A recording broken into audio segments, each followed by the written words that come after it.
د هغې نه بل سوال دا دی آیا په ولاړه باندې اوبه څښل جایز دي او که نه؟ جواب د دې مسلې هغه دا دی چې د رسول صلی الله علیه وسلم نه حدیثونه را نقل شوي دي چې په هغې کې رسول صلی الله علیه وسلم منع کړې ده د دې نه چې په ولاړه به اوبه نه څښئ.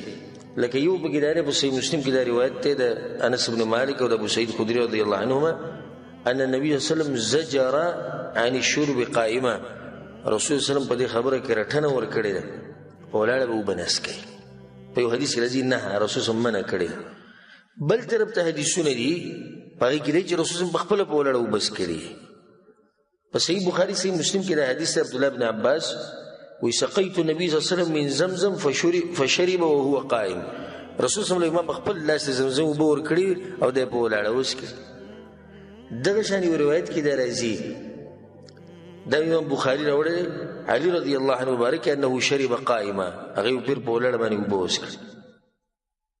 نو دې خلکو ته بد بد وکتو چې تا خو په ولاړه باندې اوبه وڅښي. هغه ورته اني رأیت النبي صلی الله علیه وسلم فعل کما رأیتموني فعلت. ما رسول صلی الله علیه وسلم دغه شان لیدلی څنګه چې تاسو زه ولیدم. دغه شان امام احمد بن حنبل رحمه الله روایت راوړی وی علي بن ابي طالب یو پیر په ولاړه اوبه وڅښي. د خلکو ته ډېر بد بد وکتو. هغو ته ما تنظرو ولې ما ته ګورئ داسې که زه په ولاړه اوبه څښم نو رسول صلی الله علیه وسلم مې لیدلی چې په ولاړه اوبه څښلي او که زه په ناسته څښم نو پیغمبر مې لیدلی چې په ناسته اوبه څښلي.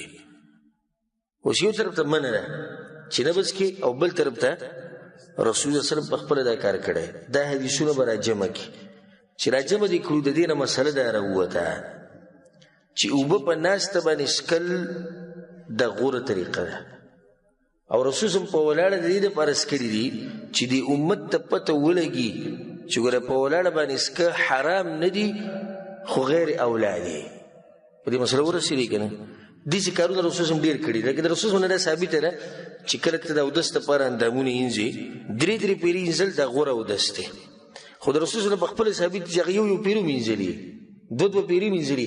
دا کار یې دې دپاره کړی چې د امت ته وښیي چې دا درې پیرې اینځل ګوره واجب نه دي غوره دي صرف.